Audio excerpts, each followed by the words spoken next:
ನಾನು ಯಾವಾಗ ಮೋದಿ ಬಗ್ಗೆ ದೇಶದ ಬಗ್ಗೆ ಮಾತಾಡ್ತೀನಿ ಅವತ್ತು ನಾನು ಫೇಸ್ಬುಕ್ ಹಾಕಾಗ್ತಾ ಇದೆ. ಅದು ಐಡಿ ಪ್ರೂಫ್ ಬಂದ್ಬಿಟ್ಟು ಇದು ತೋರಿಸ್ತದೆ, ಪಾಕಿಸ್ತಾನ ತೋರಿಸ್ತದೆ. ಏನು ತಪ್ಪು ಮಾಡಿದೆ? ದೇಶದ ಬಗ್ಗೆ ಮಾತಾಡ್ತಪ್ಪ? ನಾನು ದೇಶ ಪ್ರಜೆ ಅಲ್ವಾ? ನನ್ನ ಫೀಲಿಂಗ್ಸ್ ಹೇಳ್ಕೊಳ್ಳೋತ್ತಪ್ಪ? ಅಂದ್ರೆ ಶಾಸಕನಾದರೆ 4 ಕೈ ಇರ್ತದ, ಎಲ್ಲ 6 ಕಾಲ ಇರ್ತದ?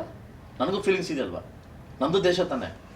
ನಾನು ಯಾವಾಗ ದೇಶದ ಬಗ್ಗೆ ಮಾತಾಡ್ತೀನಿ, ಮೋದಿ ಬಗ್ಗೆ ಮಾತಾಡ್ತೀನಿ, ಕರೆಕ್ಟ್ 2 ಗಂಟೆಗೆ ನಾನು ಫೇಸ್ಬುಕ್ ಹಾಕಾಗ್ತದೆ. IP ಪ್ರೂಫ್ ಬಂದ್ಬಿಟ್ಟು ಪಾಕಿಸ್ತಾನ ತೋರಿಸ್ತೇವೆ. ಈಗ ಆರೋಪ ಬಂದಿರುವಂತ ಸರ್, ಈಗ ಯಾಕಂತ ಹೇಳಿದ್ರೆ ಚುನಾವಣೆ ಆದಾಗಿಂದ ಸಹ ನೀವು ಕಾಂಗ್ರೆಸ್ ಹೋಗ್ತೀರಿ, ಕಾಂಗ್ರೆಸ್ ಬರ್ತೀರಿ ಅಂತ ಮಾತಾಡ್ತಾ ಇದ್ದಾರೆ. ಈಗ ಈ ಶಾಸಕರು ಹೇಳಿರುವಂತ ಸಂದರ್ಭದಲ್ಲಿ ನೀವು ಜನಕ್ಕಾಗ್ಲಿ ಇಲ್ಲ ನಿಮ್ಮ ನನಗೆ ಕ್ಲಿಯರ್ ಕಟ್ಟಾಗಿ ನಾನು ಇವತ್ತು ಕೇಳ್ತೀನಿ, ನಾನು JDS ಪಕ್ಷದಲ್ಲಿ ನೆಮ್ಮದಿಯಾಗಿದ್ದೀನಿ, ಸದೃಢವಾಗಿದ್ದೀನಿ, ಸಮೃದ್ಧವಾಗಿದ್ದೀನಿ. ನಾನು ಯಾವುದೇ ಪಕ್ಷಕ್ಕೆ ಹೋಗುವಂಥ ತೀರ್ಮಾನವನ್ನು ಇಲ್ಲಿ ತನಕ ಮಾಡಿಲ್ಲ. ಅದಲ್ವಾ? ಯಾವುದೇ ಕಾರಣಕ್ಕೂ ಒಂದು ಪಕ್ಷದಲ್ಲಿ ಸದೃಢವಾಗಿದ್ದೀನಿ, ಚೆನ್ನಾಗಿದ್ದೀನಿ. ನಾನು ಇರೋ ಮನೆ ಚೆನ್ನಾಗಿದೆ, ನನ್ನ ನಾಯಕ ಚೆನ್ನಾಗಿದ್ದಾರೆ, ಅವರೇ ಮಾರ್ಗದರ್ಶನದಲ್ಲಿ ಹೋಗ್ತೀನಿ. ಸಾಧ್ಯವಾದರೆ ಅಭಿವೃದ್ಧಿಗೆ, ಅನುಕೂಲಕ್ಕೆ ಬೆಂಬಲ ನೀಡಿ. ಈ ಥರ ಗೊಂದಲ ಕೊಟ್ಟು ನನ್ನನ್ನು ತಪ್ಪುದಾರಿ ಹೇಳೋದಕ್ಕೆ ಪ್ರಯತ್ನವನ್ನು ಮಾಡಬೇಡಿ. ಸರ್, ನಾನು ಇವತ್ತು ಯಾವತ್ತು ನಮ್ಮ ಮಾಧ್ಯಮ ಮಿತ್ರರಿಂದ ಬಂದಿದ್ದೀನಿ, ಕ್ಲಿಯರ್ ಕಟ್ಟಾಗಿ ಉತ್ತರ ಕೊಡ್ತಿದ್ದೀನಲ್ವಾ? ನಾನು ಯಾವುದೇ ತೀರ್ಮಾನವನ್ನು ಮಾಡಿಲ್ಲ, ಮಾಡೋದು ಇಲ್ಲ. ನಾನು ಸಮೃದ್ಧಿಯಾಗಿ, ಸದೃಢವಾಗಿ ಒಂದು ಪಕ್ಷದಲ್ಲಿ ಕಟ್ಟಾಳಾಗಿದ್ದೀನಿ. ಅಲ್ಲೇ ಕಷ್ಟನೋ ಸುಖನೋ ಅಲ್ಲೇ ಮುಂದುವರಿಸ್ಕೊಂಡು ಹೋಗ್ತೀನಿ. ಯಾರ ಮನೆ ಬಾಗಿಲು ಹೋಗುವಂಥ ಪರಿಸ್ಥಿತಿ ನನಗೆ ಇನ್ನೂ ಬಂದಿಲ್ಲ. ಯಾವುದೇ ಆಫರ್ ಬಂದ್ರು ಯಾರು ಹೇಳಿದ್ರೆ ಯಾರ ಮನೆ ಬಾಗಿಲು ಮುಂದೆ ಹೋಗ್ತಿರ್ ನಿಂತ್ಕೊಳ್ಳೋ ಅವಶ್ಯಕತೆ ನನಗಿಲ್ಲ ಅಂತ ಹೇಳ್ತೀನಿ. ಒಂದು ಪಕ್ಷದಲ್ಲಿ ಪಕ್ಷ ರಾಜಕಾರಣಿಗಳು ಅವತ್ತಿನ ಪರಿಸ್ಥಿತಿಗೆ ಲಾಭ ನಷ್ಟ ನೋಡೋದು.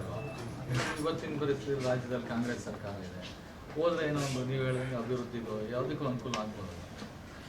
ಒಂದು ಕೆಲಸ ಮಾಡೋಣ, 224 ಶಾಸಕ ಹೊರಟೋಗೋಣ, ಅಭಿವೃದ್ಧಿ ಆಗ್ತದೆ. ನಾನೊಬ್ಬನಾಕೆ ಜಗದೀಶ್ ಶೆಟ್ಟರು ನಾವು ಹೋಗಲ್ಲ ಬಿಜೆಪಿ ವಾಪಸ್ಸು ಅಂತಿದ್ರು, ಮತ್ತೆ ಹೋಗ್ಬಿಟ್ರು. ರಾಜಕಾರಣ ನಿಂತ ನೀರಲ್ಲ ಅಂತಾರೆ. ಮೇ ಬಿ ನನ್ನ ರಾಜಕಾರಣದಲ್ಲಿ ಅಂತ ನನ್ನ ಯಾವುದು ದೇಗ್ಲಿಲ್ಲ. ನಾನು ಯಾವತ್ತೂ ಬಿಟ್ಟು ಹೋಗ್ತಕ್ಕಂಥ ಪ್ರಶ್ನೆ ಯಾವತ್ತೂ ಮಾಡಿದ್ರೆ ಕೋಲಾರ ಜಿಲ್ಲೆ ಅಭಿವೃದ್ಧಿಗೋಸ್ಕರ ನಾನು ಕೆಲಸ ಮಾಡ್ತಾ ಇದ್ದೀನಿ. ಬಹುಶಃ ನೀವೇನಾದರೂ ನನ್ನ ಮುಳಬಾಗಿಲು ತಾಲೂಕು ನನ್ನ ಜೊತೆ ಟೂರ್ ಬಂದರೆ ಗೊತ್ತಾಗುತ್ತೆ ನಾನು ಏನೇನು ಕೆಲಸ ಮಾಡ್ತಾ ಇದ್ದೀನಿ, ಯಾವ ಸ್ಟೆಪ್ ತೊಗೊಂಡಿದ್ದೀನಿ ಅಂತ. ಇವತ್ತು ಬೆಳಗಿಂದ ಸಾಯಂಕಾಲ ತನಕ ಎಲ್ಲ ಹೈಸ್ಕೂಲ್ ಹೆಡ್ ಮಾಸ್ಟರ್ಗಳನ್ನ PUC ಇವ್ರನ್ನ ಪ್ರಿನ್ಸಿಪಾಲ್ ಕರೆದು ಸ್ಪೆಷಲಾಗಿ ನಾವು ಇವತ್ತಿಂದ ಏನು ಮಾಡಬೇಕು, 45 ದಿವಸ ಎಕ್ಸಾಮ್ ಬರ್ತಾ ಇದೆ, ಅದ್ರ ಬಗ್ಗೆ ಮಕ್ಕಳ ಬಗ್ಗೆ ಗಮನ ಕೊಟ್ಟು ಒಂದು ಪೋಷಕರ ಡೇ ಅಂತ ಅನೌನ್ಸ್ ಮಾಡಿ, ಇಡೀ ಅವತ್ತು ಮಾರ್ಚ್ 8ನೇ ತಾರೀಕು ಪೋಷಕರ ಡೇ ಅಂತ ಮಾಡಿ ಎಲ್ಲ ಪೋಷಕರನ್ನ ಕರೆದು, ನಾವೊಬ್ಬರೇ ಟೀಚರ್ಸ್ ಅಲ್ಲ, ನೀವು ಕೂಡ ಟೀಚರ್ಸು, ಮಕ್ಕಳ ಬಗ್ಗೆ ಇದು ಕೊಡಬೇಕಂತ ನಾನು ಏನೇನು ತಾಲೂಕು ಮಾಡಬೇಕು ಅಂತ ನಾನು ಮಾಡ್ತಾಯಿದ್ದೀನಿ. ಒಬ್ಬ ವಿದ್ಯಾವಂತ ಶಾಸಕನಾಗಿ ನಾನು ಏನೇನು ಮಾಡಬೇಕು ಎಲ್ಲವನ್ನೂ ಮಾಡ್ತಾಯಿದ್ದೀನಿ ನಾನು. ಸೊ ಅದು ಬಿಟ್ಬಿಟ್ಟು ನಾನು ತಪ್ಪುದಾರಿ ಇರ್ತಕ್ಕಂಥ ಪ್ರಶ್ನೆ ಯಾವ ವ್ಯಕ್ತಿ ಬಗ್ಗೆ, ಯಾವ ಶಾಸಕರ ಬಗ್ಗೆ ಇಲ್ಲಿ ತನಕ ಅವಳಂಕರ ಹೇಳಿಕೆಗಳಾಗಲಿ ವ್ಯಕ್ತಿತ್ವ ಬಗ್ಗೆ ನಾನು ಕೊಟ್ಟಿಲ್ಲ. ಅಭಿವೃದ್ಧಿ ಮುಖ್ಯವಾದ್ರೆ ನೀವು ಆರಾಮಾಗಿ ಸೇರ್ಬೋದಲ್ಲ ಸರ್? ನೋವೇ ಇಡೀ ರಾಜ್ಯದಲ್ಲಿ ಮಾದರಿ ಜಿಲ್ಲೆ ನೋವೇ ಹಂಗಂದ್ಬಿಟ್ಟು ರಾಜ್ಯದಲ್ಲಿ ಸರ್ಕಾರ ಬಂದಿರೋದು ಅಭಿವೃದ್ಧಿ ಅಂತ ಉಳಿದರ ಕತೆ ಏನಾಗಬೇಕು ಸರ್? ಇದು ಕೊತ್ತೂರು ಒಳ್ಳೆ ಸಚಿವ ಸ್ಥಾನ ಕೊಟ್ಬಿಟ್ರೆ ಅವ್ರು ವೈಯಕ್ತಿಕವಾಗಿ ಹೇಳಿರೋದು ಅದನ್ನು ಹೇಳ್ಸಿರೋದ ಸರ್? ನನ್ನ ಪ್ರಕಾರವಾಗಿ is my good friend. Kothur G Manjunath ಅವ್ರು ನನಗೆ ಒಳ್ಳೆ ಸ್ನೇಹಿತರು. ಟು ಬಿ ಆನೆಸ್ಟ್ ಹೇಳ್ತಾ ಇದ್ದೀನಿ, ಅವ್ರು ಎಲ್ಲೆಲ್ಲ ಅನುದಾನ ಬಿಟ್ಟೋಗಿದೆ ಅಂತ ನನಗೆ ಗುರುತಿಸಿದ್ದಾರೆ. ಇಂಥ ಕಡೆ ಅನುದಾನ ಬಿಟ್ಟೋಗಿದೆ ನೋಡು ಅಂತ ಗುರುತಿಸಿದ್ದಾರೆ. Is my good friend. ಇವತ್ತು ಅವ್ರು ಯಾರು ಹೇಳ್ಕೊಟ್ಟು ಮಾಡಿಸೋದು ಅಂತ ನನಗೇನೋ ಗೊತ್ತಿಲ್ಲ. ಅದು ಇದ್ರ ಹಿಂದೆ ಇರ್ತಕ್ಕಂಥ ರೈಟ್ರ್ ಯಾರು, ಹಿಂದೆ ಇರ್ತಕ್ಕಂಥ ಡೈರೆಕ್ಟರ್ ಯಾರು ಅಂತ ನಂಗೆ ಗೊತ್ತಾಗಬೇಕು. ಅವ್ರು ಇವ್ರ ಕೈಲಿ ಆಕ್ಟ್ ಮಾಡಿಸಿದ್ದಾರೆ. ಅವ್ರ ಪಾರ್ಟಿ ತಗೊಂತಾ ಇದ್ದಾರೆ ಮನೆಯನ್ನ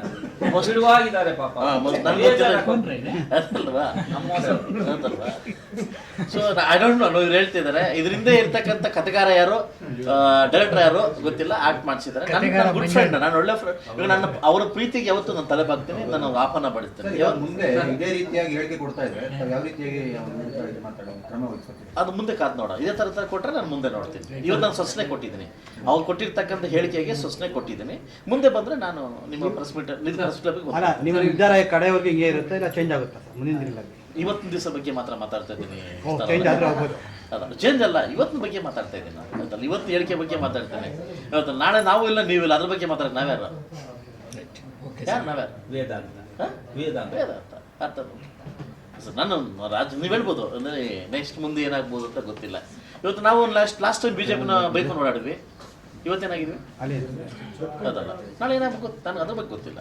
ಇವತ್ತು ರಾಜ್ಯ ವರಿಷ್ಠ ತೀರ್ಮಾನವೇ ಅಂತಿಮ ತೀರ್ಮಾನ. ಅವ್ರು ಹಿಂಗೆ ಹೇಳ್ತಾರೆ, ಹಂಗೆ ಹೇಳ್ತಕ್ಕಂಥ ಧರ್ಮ ಆದ್ಯತೆ ನಮ್ಮದು. ಈ ಸಮೀಕ್ಷೆ ನಡೆಸ್ತಾ ಇರೇನು ಸರ್? ಅದರಲ್ಲಿ ನೀವು ಫೇವರೇಟ್ ಆಗಿದೆ ಸರ್? ಐ ಡೋಂಟ್ ನೋ, ಅವ್ನು ಕೇಳ್ಬೋದು, ಸಮೀಕ್ಷೆಯವ್ರನ್ನ ಕೇಳ್ಬೋದು, ನಾನು ಕೇಳಿದ್ರೆ ಅಲ್ಲ ಸ್ಟ್ರಾಂಗ್ ಕಂಟೆಂಡರ್ ಅಂತ ಅರಳ ಆಗಿದೆ. ಅಲ್ಲಿ ಇವ್ರು ಕರೆದು ಮಾತಾಡಿದ್ದಾರೆ. ಮೇ ಬಿ 13-14 ತಾರೀಕು ಅಮಿತ್ ಶಾ ಅವ್ರ ಭೇಟಿ ಇದೆ ಕರ್ನಾಟಕಕ್ಕೆ. ಅಂತಿಮ ತೀರ್ಮಾನವನ್ನು ಅವತ್ತು ಕೈಗೊಳ್ತಾರೆ. ವರಿಷ್ಠ ತೀರ್ಮಾನವೇ ನನ್ನ ತೀರ್ಮಾನ. ಯಾಕೆಂತಂದರೆ I am satisfied is my job. ನನ್ನ ಜಾಬ್ನ ನಾನು ಪೂರ್ತಿಯಾಗಿ ಇಷ್ಟಪಡ್ತಾ ಇದ್ದೀನಿ. ತುಂಬ ಕಷ್ಟ ಬೀಳ್ತಿದ್ದೀನಿ ಮುಳಬಾಗಿಲು ತಾಲೂಕಲ್ಲಿ. ಒಂದೊಂದು ದಿವಸಕ್ಕೆ 8-9 ಪ್ರೋಗ್ರಾಮ್ಗಳು ಹಾಕ್ಕೊಂಡು ಎಲ್ಲ ರಂಗದಲ್ಲೂ ನಾನು ಇದು ಮಾಡ್ತಾ ಇದ್ದೀನಿ. ಬಹುಶಃ ನೀವು KDP ಮೀಟಿಂಗ್ ನೋಡ್ಬೋದು. ಬೆಳಗ್ಗೆ 9 ಗಂಟೆಯಿಂದ ರಾತ್ರಿ 9 ಗಂಟೆ ತನಕ KDP ಮೀಟಿಂಗ್ ಮಾಡ್ತೀನಿ. ಎಲ್ಲ ಡಿಪಾರ್ಟ್ಮೆಂಟು ರಿವ್ಯೂಸ್ ಮಾಡ್ತೀನಿ. ಎಲ್ಲ ಡಿಪಾರ್ಟ್ಮೆಂಟ್ ಬಗ್ಗೆನೂ ಕುಂದುಕೊರತೆ ಬಗ್ಗೆ ಮಾತಾಡ್ತೀನಿ. ಅರ್ಥೈತೆ ನಿಮಗೆ? ನಮ್ಮ ಸ್ಟೈಲ್ ಆಫ್ ವೇನೇ ಬೇಗ ಹೋಗ್ತೀವಿ. 20ನೇ ತಾರೀಕು ಒಂದು ಪ್ರೆಸ್ ಮೀಟ್ ಇದೆ. ಓಕೆ, ನಂದು ಒಂದು ಪ್ರೆಸ್ ಮೀಟಿಂಗ್ ನಿಮ್ಮೆಲ್ಲ ಕರಿತೀನಿ. ಸ್ಮಾರ್ಟ್ ವಿಲೇಜಸ್ ಅಂದ್ಬಿಟ್ಟು ನಾವು ಮಾಡೋ ವಿಲೇಜಸ್ನ 6 ವಿಲೇಜ್ ಆಯ್ಕೆ ಮಾಡ್ಕೊಂಡಿದ್ವಿ. ಅದು ನಾನು ದಾನಿಗಳು ಕೂಡ ನಾನು ಕರ್ಕೊಂಬಂದಿದ್ದೀನಿ. ದಾನಿಗಳನ್ನ 6 ವಿಲೇಜ್ನ 6 ಹೋಬಳಿದಲ್ಲಿ 6 ZP ಸೆಗ್ಮೆಂಟಲ್ಲಿ 6 ವಿಲೇಜ್ಗಳನ್ನು ಡೆವಲಪ್ ಮಾಡಿ ನೆಕ್ಸ್ಟ್ ಇಯರ್ ಜನವರಿಗೆ 30 ವಿಲೇಜ್ ಹಾಕೊಂತಿದ್ವಿ ಪಂಚಾಯತಿಗೆ ಒಂದು. ಅದು ಸಕ್ಸಸ್ ಆಗಿದ್ದು 3x3 90 ವಿಲೇಜ್ ಹಾಕೊಂತ. ಸರ್ಕಾರಿ ಕಾರ್ಯಕ್ರಮನ ಖಾಸಗಿ ನನ್ನ ಖಾಸಗಿ ಕಾರ್ಯಕ್ರಮ. ಒಬ್ಬ ಶಾಸಕನಾಗಿ ಏನು ಮಾಡ್ಬೋದು ಅನ್ನೋದನ್ನ ನಾನು 20ನೇ ತಾರೀಕು ರಿವೀಲ್ ಮಾಡ್ತಾ ಇದ್ದೀನಿ. ಎಲ್ಲ ಸ್ಮಾರ್ಟ್ ಕ್ಲಾಸಿಂದ ಹಿಡಿದು ಸ್ಮಾರ್ಟ್ ಲೈಬ್ರರಿಯಿಂದ ಹಿಡಿದು ಅದು ಮನೆಗೊಂದು ಟಾಯ್ಲೆಟಿಂದ ಹಿಡಿದು ಮನೆಗೊಂದು ಹಸುವಿಂದ ಹಿಡಿದು ಹೈಟೆಕ್ ಡೈರಿಯಿಂದ ಹಿಡಿದು ಒಂದು 6 ವಿಲೇಜ್ಗಳನ್ನು ಮಾಡೆಲ್ ವಿಲೇಜ್ ಆಗಿ ನಾನು ಪರಿವರ್ತನೆ ಮಾಡ್ತಿದ್ದೀನಿ. ಅದಕ್ಕೇನು ಸರ್ಕಾರ ದುಡ್ಡೇ ಏನು ಬೇಕಾಗಿಲ್ಲ. ಸೆಂಟ್ರಲ್ ಗೌರ್ಮೆಂಟು ದುಡ್ಡು ಇದೆ, ಸ್ಟೇಟ್ ಗೌರ್ಮೆಂಟು ಸ್ಮಾಲ್ ದುಡ್ಡು ಇದೆ. ದಾನಿಗಳು ರೆಡಿಯಾಗಿದ್ದಾರೆ, ಕೊಡೋತಕ್ಕಂಥ ದಾನಿಗಳು ಪ್ರಪಂಚದಲ್ಲಿ ರೆಡಿಯಾಗಿದೆ. ಅವ್ರನ್ನ ಕರ್ಕೊಂಡು ಸಹ ಕೊಡ್ತಾರೆ. ಒಂದು ವಿಶೇಷವಾಗಿ ಮಾಡ್ತಿದ್ದೀನಿ ಸರ್. ಈ ಸಂದರ್ಭದಲ್ಲಿ ನಾನು ಡೈವರ್ಟ್ ಮಾಡೋದು ಇಟ್ಸ್ ನಾಟ್ ಗುಡ್ ಅಂತ ಹೇಳ್ತೀನಿ.